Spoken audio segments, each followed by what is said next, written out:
the opening day. This is the fourth day. And as you have been putting in effort, you're discovering that posture is getting more and more refined. Sometimes the posture doesn't move to either the left or the right, or bending neither to the front or the back. It looks very still, but you can still detect where you put in more effort. You can feel some heaviness, whether on your left shoulder, on your right shoulder, sometimes which part of your lower back is being kind of exerting effort.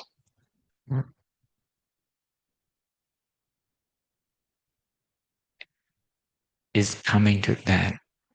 And sometimes you can feel this corner on both sides of your forehead. Which side, right or left, looks heavier. You see.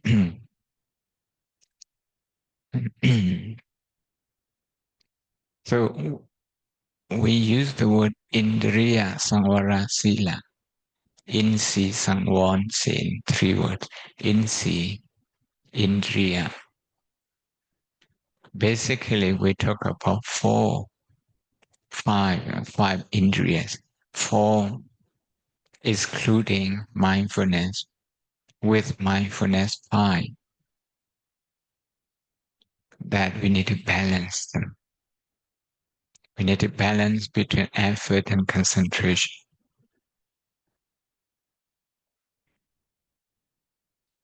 That one, the balance or imbalance of those faculty components. For example, between faith, between confidence and understanding. Saddha and understanding. Saddha is at this point in time for a meditator. When your mind becomes reluctant, it becomes a little bit withdrawing, a little bit less forthcoming, less enthusiastic. So that means saddha needs to be given more attention. Saddha is a belief. Without a belief, you're not going to do anything. If you're going to cook because you believe the food that you're cooking is nutritious, is good for your body. If you're cooking it also for other people, you believe this is good for them. Everyone, meditators, they believe in meditation, in purifying their mind, in promoting peace and welfare and well-being for themselves, for the family, for the society. Teachers, they believe that the teaching job is most important, most rewarding. So whatever we do with a belief. With a belief. Scientists, some people, they dive into the sea. Some people, they go out to the space. The belief in what they are going to do. The moment they have less belief, they become less enthusiastic.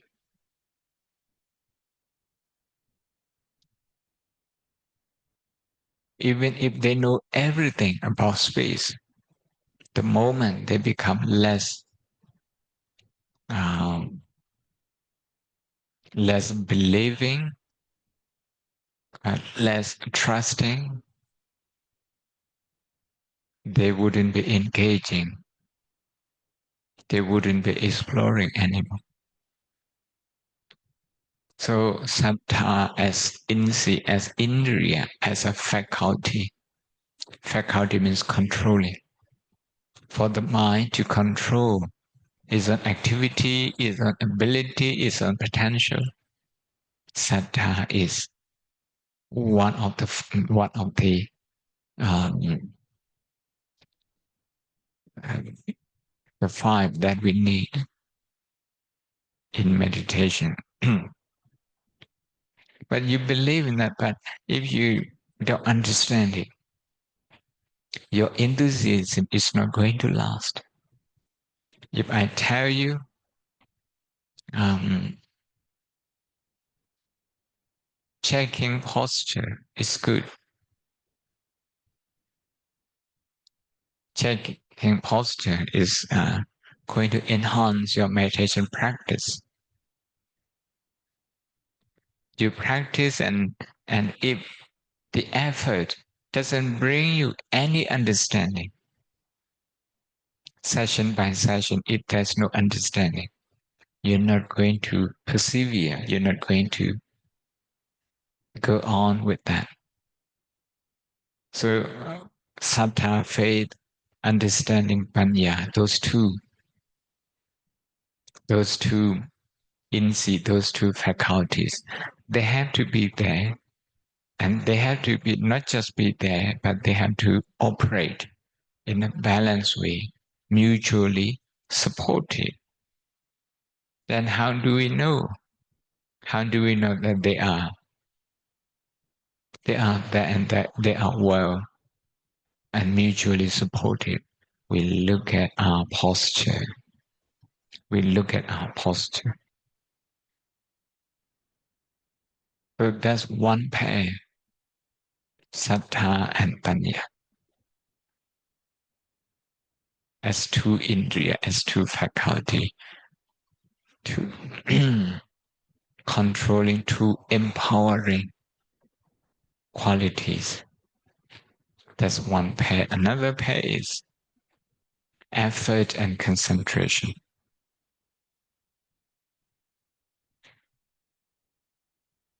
Sometimes you have good concentration, but the effort is not there to support it.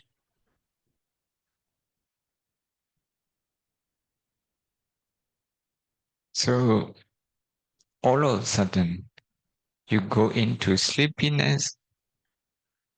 It looks, at the beginning, your mind looks very focused. And then you might start having a lot of thoughts, unmanageable. So again, how do we know that those two qualities, effort and concentration, are balanced? Again, we check our posture. As I mentioned earlier, if you are like this, for example, look at my like this, you're a little bit bending to the side, and your hand also on the right side. You're putting a lot of effort into, you can feel that in your arms and in your leg. The other side is almost doing nothing. You can feel it if you check your posture on daily basis. Among the five, which is not part of any of the two pairs, is mindfulness or sati. Sati is the balancer. It ensures that two qualities in each pair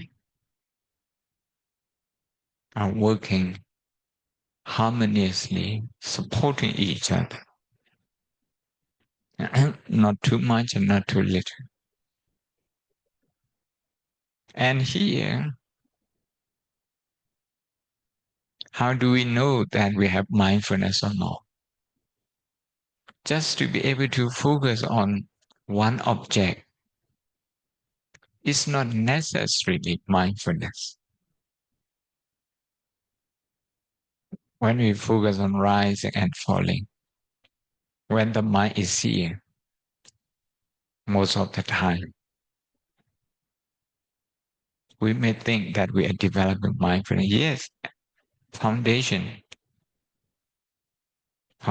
but is it the mindfulness that can balance those two pairs? May not be yet. So when you observe rising and falling, you come to see a bigger picture, rising and falling. What rising is like, what falling is like. Maybe in relation to the heartbeat, maybe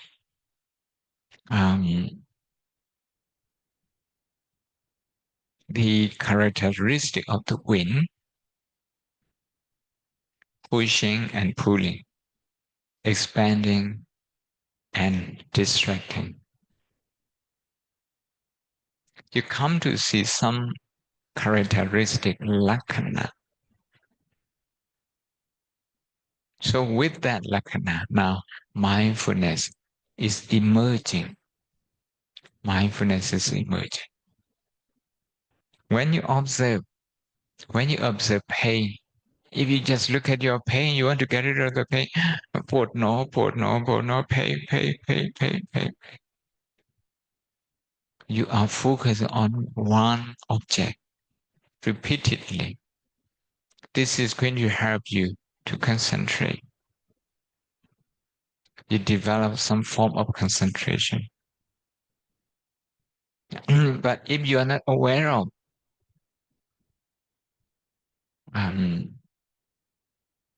the desire to get rid of this pain, if you see the pain and the desire to get rid of the pain, if you look at one thing and that leads to another, now you are getting closer to proper mindfulness.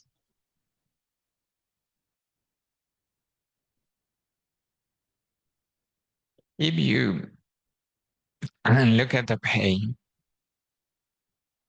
and actually, I think my knee is in pain, but the pain is the function of the mind.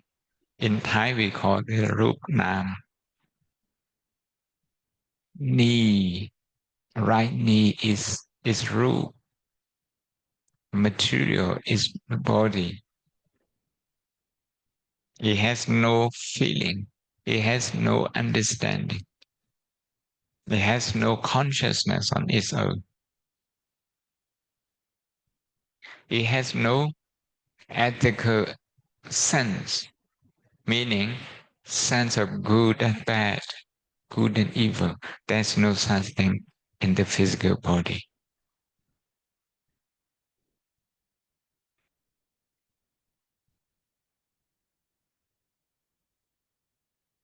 So when the mind is complaining, my knee is hurting, my knee is in and a lot of pain. Actually, it's not the knee, it's the mind. It's the mind that is in pain. The tension here is the function of the four physical elements. To get tense, this is its nature. To get relaxed, again, its nature. And its nature. But it's the mind which doesn't want it, doesn't want to experience that way. And it labels that experience as pain, is naming that experience as pain, is perceiving that experience as pain. You see, perception, sanya, perception.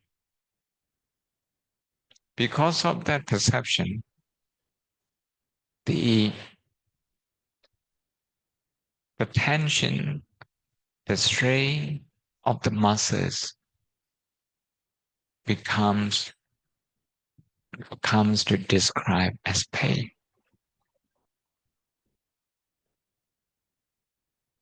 So if you divert your attention to that pain, from that pain, you divert your attention from that, what you call pain, what you understand as pain,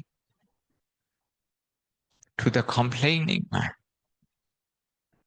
So painful, that complaining mind, that naming mind, because that mind is naming this experience as pain. If you can look at that, for some people it takes a few efforts, for some people straight away you get that. If you get that, your attention is moved from the so-called pain to the mental action of naming the experience as pain. So if you can grasp that mental activity,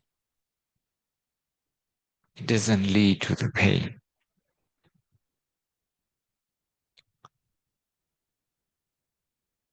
With that kind of understanding,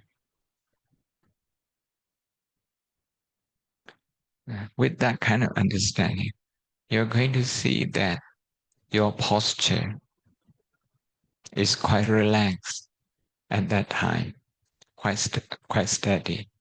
But if you're trying to look at that sanya, trying to look at that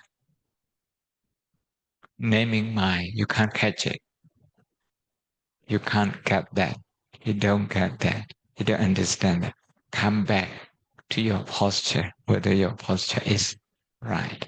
If your posture is like this, you're trying to look at a naming mind. Even if your posture is like this, you wouldn't get that. If your posture is like this, no, you won't get that. Posture is that important. So my message this evening is that right posture does not happen on its own. And also right mindfulness does not arise on its own. Right effort does not arise on its own. Right understanding, again, not on its own. That is why the Buddha uses the word singular form, Ariyo Attankiko Mako. Mako means one path. 8 factors working together, forming one path, not 8 paths, not 8 paths, just one path. When we say in Thai, มรรคมีองค์แปด we pay attention to องค์แปด แปดองค์ as if the eight of them, yes, the eight of them. But มรรค has in the past. But in Thai, when we say มรรค the past, it doesn't indicate singular or plural. In English, when you say the past without s, that's clear is singular. That's singular. So there's a single and one path. A single and one path made of many components. In the same way, the right posture in the spirit of the Noble Eightfold Path has many components, and you are discovering day by day.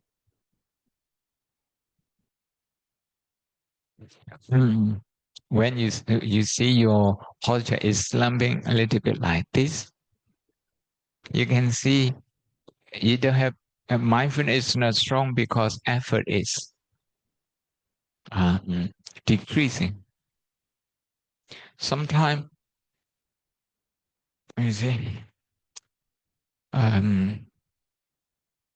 you can feel yourself if you pay a bit of attention that you are exerting so much, you're over exerting,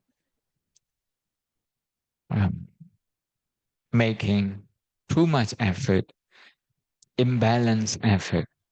As a result, even a short period of concentration, you have to put in so much effort to maintain it. That it slips away, that it slips away again, that it drifts away, it goes away. It happens like that.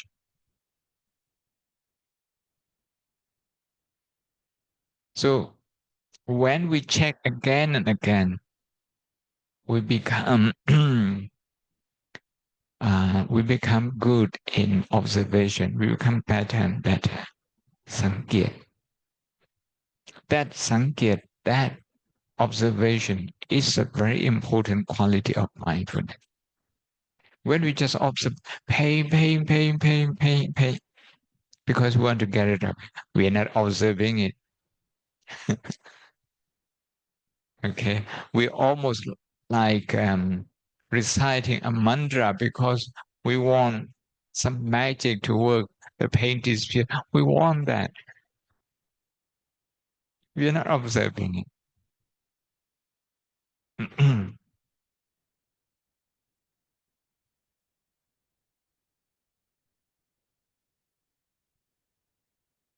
In Buddhist philosophy, there is no single cause. It's multiple causes. If you talk about climate change, it's multiple causes that bring this issue to the forefront. If there's a war, it's multi causes.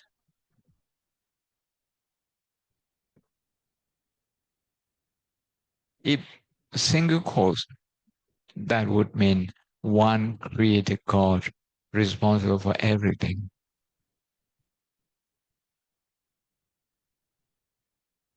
The law of cause and effect, according to the Four Noble Truths, and also according to Paticcasamuppada, the law of dependent origination, means many causes bring about one result.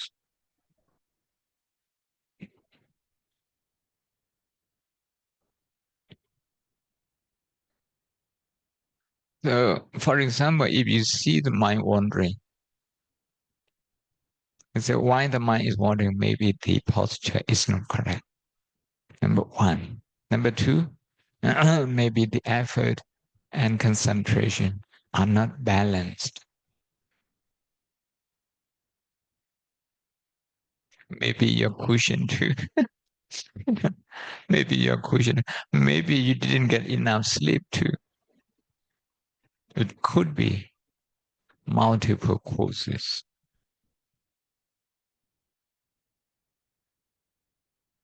But the key is to see the link between cause and effect. To see that, not in theory, to see in the present moment when we are observing.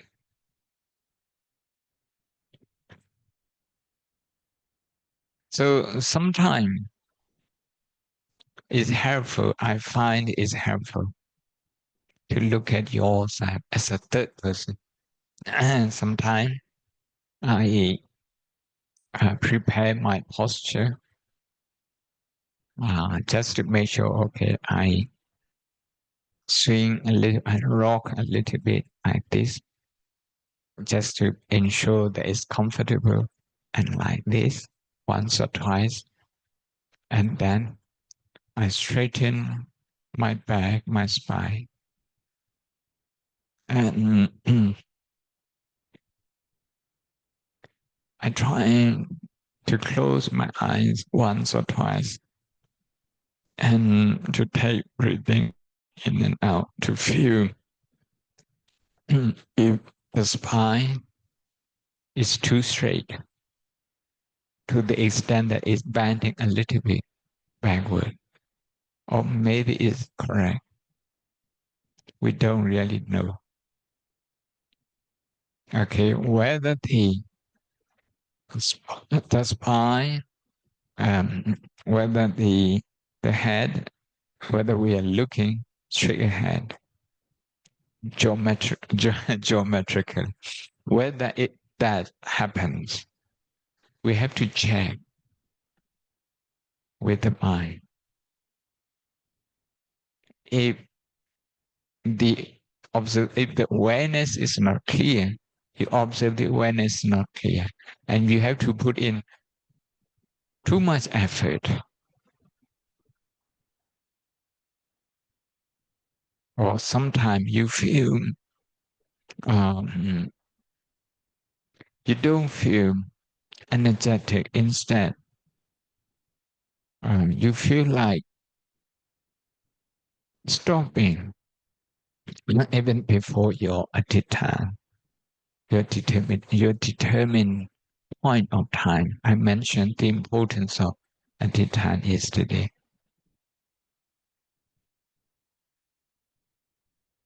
That means we have to be curious and interested to check, okay, where things need to be improving. I'm still doing this on daily basis. And sometimes in that, okay, usually I listen to one Dhamma Talk, maybe online, or maybe on telephone like that. I try to make sure that I don't move in bed.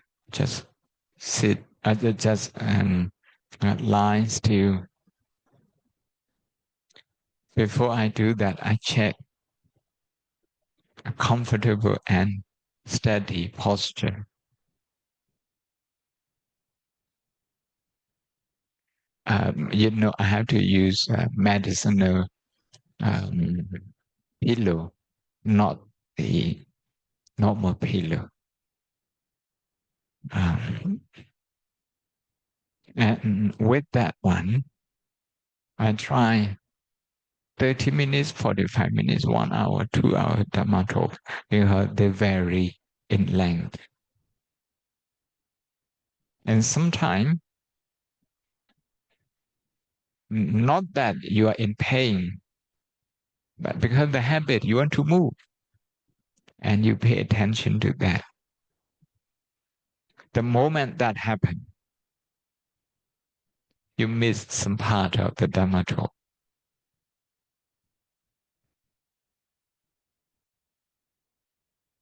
Listening to the Dhamma talk, the listening is the main task. That main task is supported by the right posture. The right posture is in every posture, in all the four postures: sitting, standing, lying, and walking, all posture. Sometimes you can see when you walk, if you pay attention, it becomes quite apparent that sometimes you're walking, like this with the upper part bending slightly forward. It's likely that you're immersed in your thought. And check if somebody is angry, how that person walks. Okay, next time. Okay, check that. And if somebody is happy,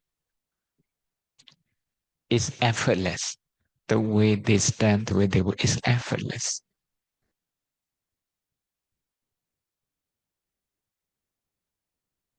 It's effortless. So from tomorrow, I want you to try mudita. Last time we did mudita. Use this posture to check your mudita. Because when you do mudita, from time to time, you get lost in your thoughts. Instead of mudita, it becomes wandering mind. People get distracted.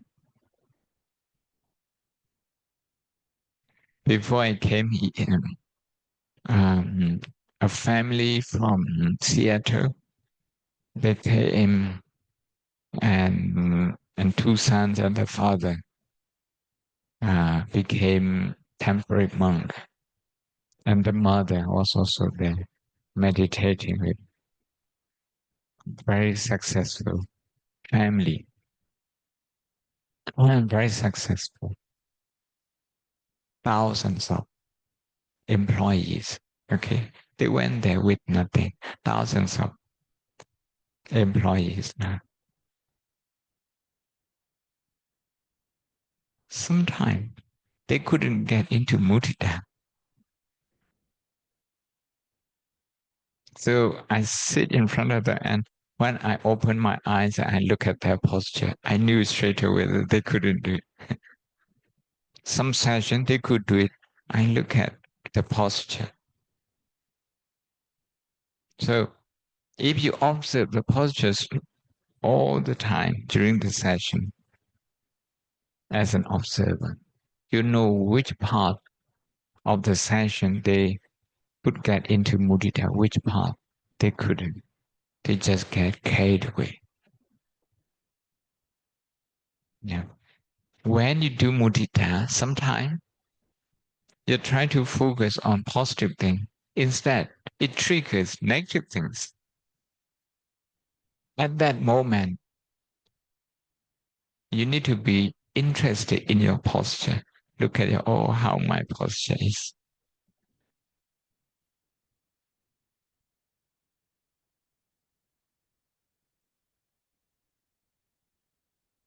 Today is the last day of February, so tomorrow is March.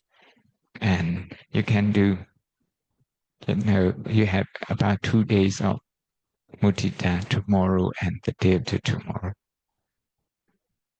Trying to do all the steps. Okay, all the 5 steps. Anyone who hasn't done mudita with me, you have done this. You have done mudita. Okay, you have done mudita. I think pretty everyone has done this. It doesn't matter which form of meditation you practice.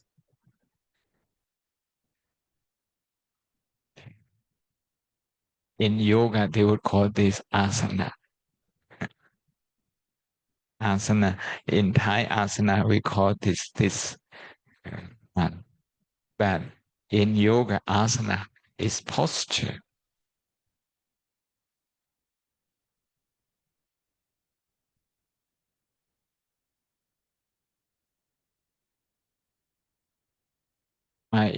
I don't know anything about yoga, but people say dozens of uh,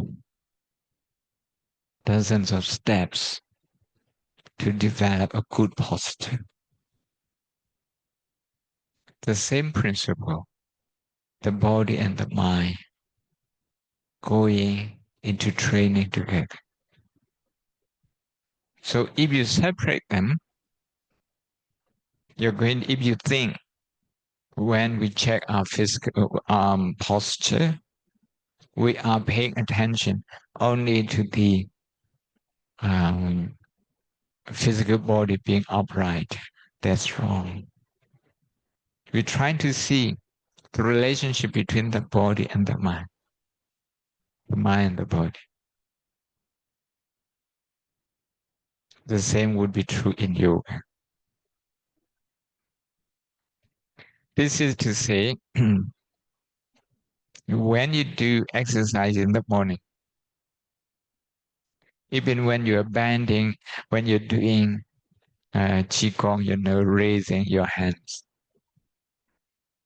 see whether you're comfortable. If you're comfortable, the posture, if you feel that light, you should enjoy that. If you are not enjoying that, you will find that your posture is maybe tight, maybe imbalanced, right and left, maybe up and lower, all sorts of things. It's all about geometry. But when we say geometry, it's just physical. But this is psychophysical geometry.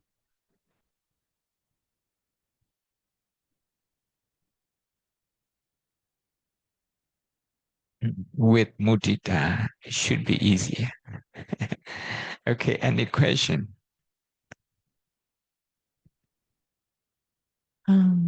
Question นะคะ During the sitting meditation, it feels like we need to adjust a little bit. But how can we know that we adjust to the right position, or just believe in our sharp mindfulness as we develop day by day? This moment is related to the next moment. So when you adjust your posture at this moment, if it's right, if it's correct, say in terms of your head, your face, facing directly ahead, straight, not to the side. You can know it if it works, okay, until a few moments later. If it doesn't work, the same problem will occur again. You don't have to wait very long. Not very long. This posture correcting mechanism, okay, it has self-observation mechanism. Shall we say in today's term, it's inbuilt. It's built in. It's part of it. If you are curious about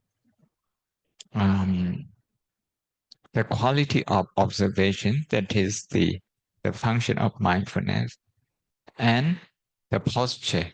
If you're interested in these two, okay, tomorrow you're going to be working on mudita. If mudita object is clear, if you get into the feeling of mudita, and if you can go one after another group, all the 5 groups, that will be a testament that will be a self-assessment, whether when you correct, when you adjust your posture, whether you do it in the right way. And so the key is to be patient and then to observe the incorrect one before you actually adjust. Okay, if your back is like zigzag like this, do not straighten up straight away and observe where you feel the pressure point, the upper part of the spine or the middle, the lower one, and your shoulder, left and right, which one looks heavier, which one looks under more stress. Okay. And then you look at whether you are just drifting through different thoughts or whether you are stuck in a certain strong emotion, or whether you are being overwhelmed by anxiety or maybe uncertainty. So you observe that, you're trying to see. If you think you have understood something, then mindfully, without stopping, rising and falling, or without stopping, breathing in, you straighten your body. And then you try to find a balanced one again. You check where you feel more pressure, the pressure point, to relieve it. But if you do it carelessly, you find yourself like this, straight away like this, it wouldn't work. It wouldn't work. Whatever mindfulness comes, it will come very quickly and it will go very quickly. If you learn one mistake like that, incorrect posture, just one each sitting, there's a lot. There's a lot. Because if you learn it properly, if you do it slowly, likely you're not going to repeat that. The fact that we have to repeat the same mistake again and again, it becomes common mistake because we haven't paid enough attention. We are too much in a rush. So being in a rush also affects our posture. ขออนุญาตเจ้าค่ะที่โยมได้ส่งรายงานพระอาจารย์ไปอะเจ้าค่ะเกี่ยวกับเรื่องที่โยมมองไปไกลๆแล้วก็เห็นถึงธรรมชาติที่มันไม่มีอะไรอะเจ้าค่ะที่มันไม่มีเนี่ยแล้วก็โยมก็ย้อนกลับเข้ามาดูภายในกายในใจตัวเองด้วยอะเจ้าค่ะก็เห็นถึงความไม่มีลักษณะเดียวกันซึ่งเมื่อโยมกลับไปที่ห้องพักเราจะผ่านในโยมก็มองไกลๆแล้วก็เห็นลักษณะอย่างเนี้ยเหมือนกันนะเจ้าค่ะนิยมก็สงสัยว่าอันเนี้ยมันก็จะเป็นเพียงแค่สังขารใช่ไหมเจ้าค่ะไม่ใช่ปัญญาที่รู้เห็นถึงความที่มันไม่มีอะเจ้าค่ะไม่มีตัวตนอะไรอย่างเงี้ยเจ้าค่ะยังไม่ให้ชื่อดีกว่า ยังไม่ให้ชื่อดีกว่า เพราะว่าประสบการณ์มันดีช่วงนั้นต้องกลับมาที่อิริยาบถนะถ้าอิริยาบถ มันเป็น comfortable และก็ steady น่าสบายแล้วก็มั่นคงมันอาจจะเป็นความเข้าใจก็ได้อาจจะเป็นแสงธรรมก็ได้อันนี้พระอาจารย์ให้แค่วิธีพิจารณาแล้วก็ถ้าสิ่งถ้าถ้าความเข้าใจในปัจจุบันขณะนะไม่ใช่ความเข้าใจที่มาจากการคิดหรือว่าทฤษฎีความเข้าใจที่มาจากการดูการสังเกตโดยสติถ้ามันเกิดขึ้นเราก็รู้แหละมันโปร่งมันเบาทางจิตทางกายมันเรารู้ตัวเพราะฉะนั้นนะสิ่งที่ง่ายๆก็คือเช็คอิริยาบถของตัวเองมีมีหนักมี pressure มีความกดดันที่ไหนไหมถ้าไม่มีอันนี้ดีมากแต่ถ้าจิตอยากจะไปคิดนั่นคิดนี้อันนี้เป็นอันนี้เลยแบบนี้เป็นอันนี้หรอต้องดูจิตตัวนั้นนะต้องดูจิตตัวนั้นเพราะ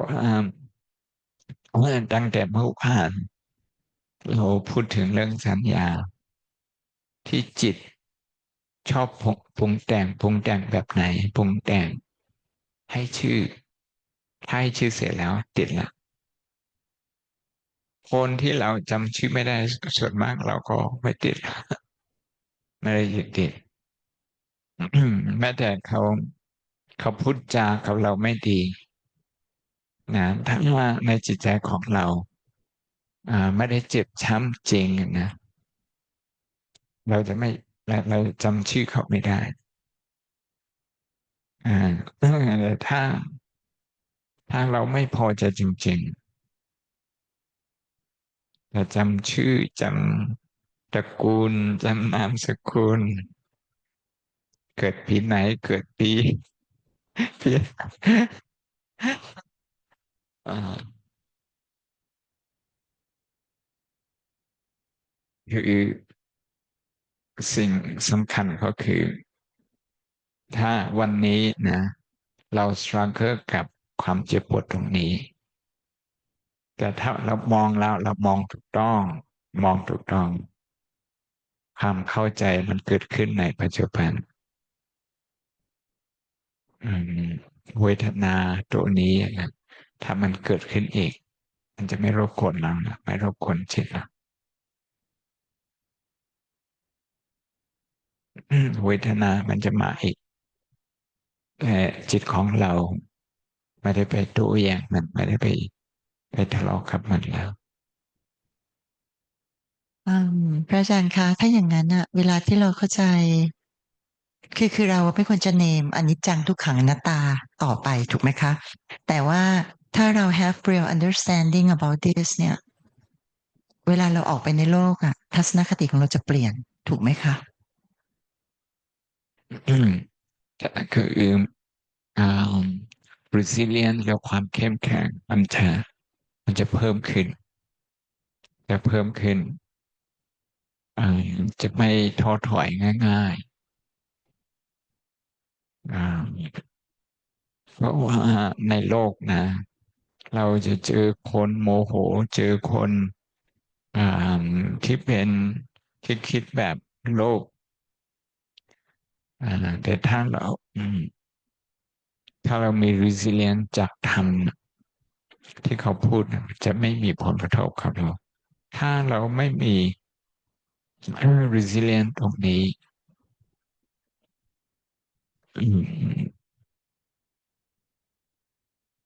เราอาจจะท้อถอยอาจจะอยากจะหนีจากตรงนั้นก็ได้แต่ถ้ามันเกิดขึ้นนะถ้าเราปฏิบัตินานแล้วก็ปฏิบัติอย่างชอบ ถ้าจิตเหล่านั้นจิตที่อยากจะหนีถูกถ้ามันเกิดขึ้นมันไม่มันอยู่ไม่นานคือแสดงว่า impact มันไม่เยอะอาจจะยังเกิดขึ้นอยู่อาจจะยังโมโหอยู่แต่ความโมโหมันจะไม่อยู่นานบางครั้งความไม่เข้าใจอาจจะยังเกิดขึ้นอยู่แต่ก็มันไม่นานมันไม่นานถ้ามันไม่นานมันไม่มี traumatic effect จิตมันไม่ได้วนไปวนมาตรงนั้น